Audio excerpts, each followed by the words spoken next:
Today we're digging into the tension between the individual and the team. What creates more value, the me or the we? Huh. Um, it can be a bit counterintuitive, actually, Matt.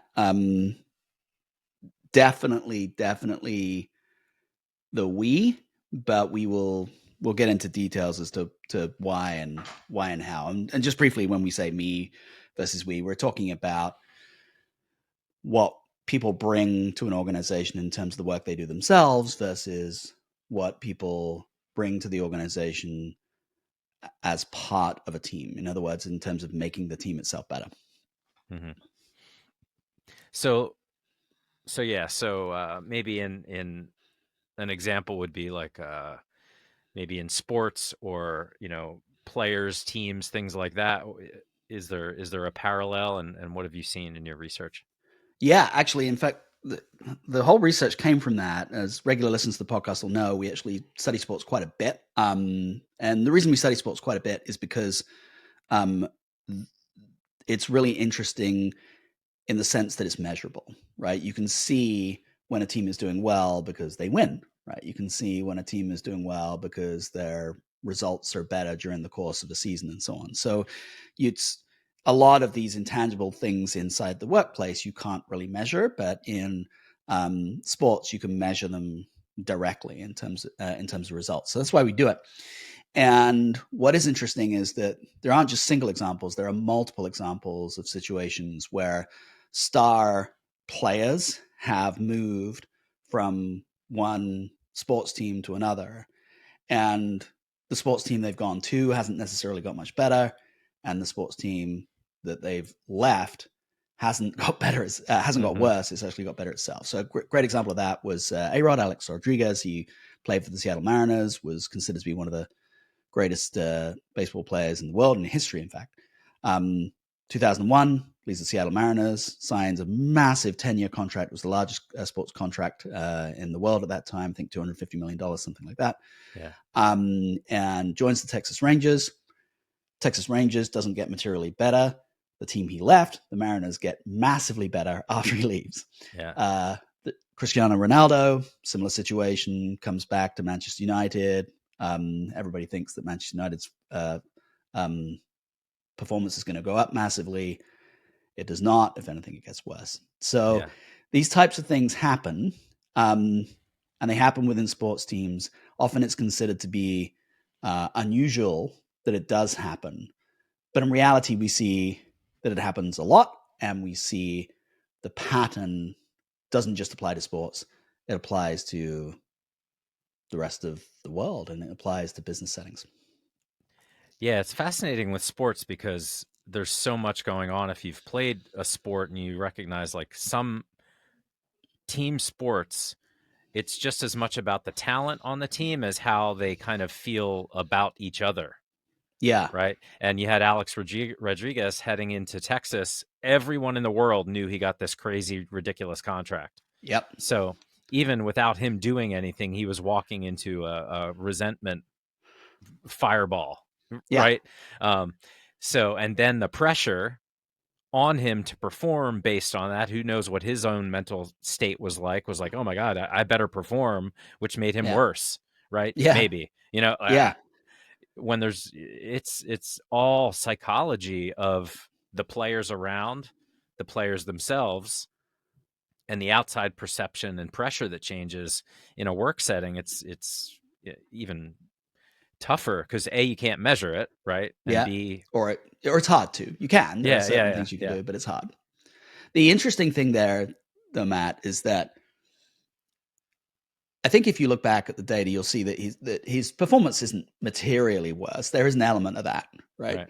But if imagine that you go into an environment like that, and you imagine the environment that you go into is one of resentment or even just one of uncertainty, like how are we going to play differently now A-Rod's here and so on.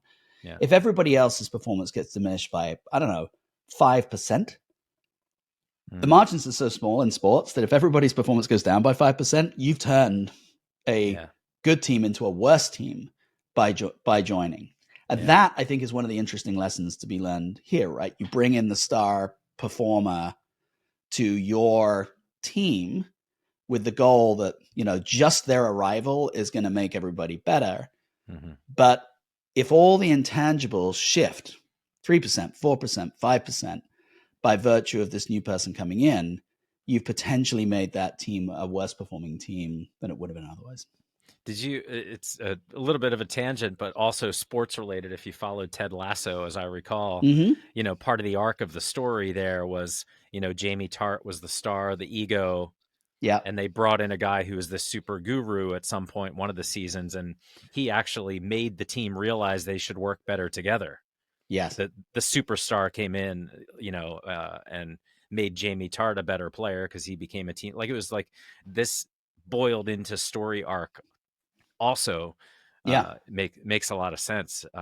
But in reality, how often does that always play out, right? So it makes it a tough choice on, all right, so who do we hire? Do we hire the star? Like, what do we do, Yeah. So in our world, this, by the way, this is something that we've done programs on. I do keynotes on as well. I think it's just a fascinating area. And so we call that type of star performer, we call them star soloists, right? Because they're brilliant, they get amazing results, but it's always in a solo setting. Their focus and drive can be incredible, but it also can create disruption, make it difficult to collaborate and all that kind of stuff. Mm-hmm. So hiring them is probably third on your list, ironically, right? What you ideally want, if you could possibly do it, is you want what that we call a star catalyst, right? So the star catalyst is somebody who is awesome in their own right and can make the team better as well. Really, really hard to do.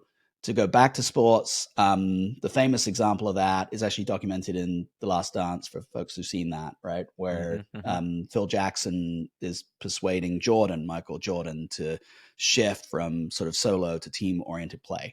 And the full knowledge that his own stats might go down, but with the goal of making the team better. And that transformed everything, made the Bulls as dominant as they could be. You want that if you can get it. But 99% of the time, you're not getting that.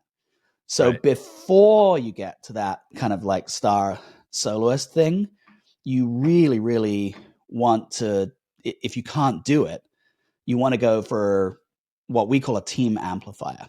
The team amplifier, they're the glue. They're the people that sort of build on each other's work and help others build on theirs. Often they're less flashy, but they're way more valuable for a team's success. And rather than making everybody else in the team's performance 5% worse, they're making everybody else's performance in the team 5% better. But the problem is that most teams, most organizations are not set up to measure that or to hire for that, or to even reward that on a day-to-day basis. Yeah. It's striking me that some of these things need to like make their way, if they haven't already, into almost more targeted, making their way into hiring process in the questions you're asking in an interview. Like, yes. Hey, would you consider yourself a team amplifier, team catalyst? Like, how would you describe yourself in that way? Is you're going to get a lot of that information. To understand that. Yeah. Focus your questioning on scenarios that show how they have made others better. And if they're not able to do that, because star soloists generally will not be able to do that, that should be minimum yellow flag. Yeah, that's really interesting. So it's how you hire, who you hire, and considering that these are, So we were talking earlier about maybe before the podcast about the idea of the gauntlet of work out there and the gauntlet of HR screening and the algorithm of it. And it's like, man, so it has to be tuned too, because it's probably just going to find you the star players. It's going to find you the Alex Rodriguez pretty easy. Yeah. So how do you get, hey, for a person to realize like, hey, you know what I'm really good at is making everybody around me better. How do I put that in my profile so it finds me? That kind of thing. Yeah, it's fascinating. Yeah, sure is, man. No? Good episode. I think we nailed it. Talk to you next time. We'll see you on the next one. Great teamwork. Yeah.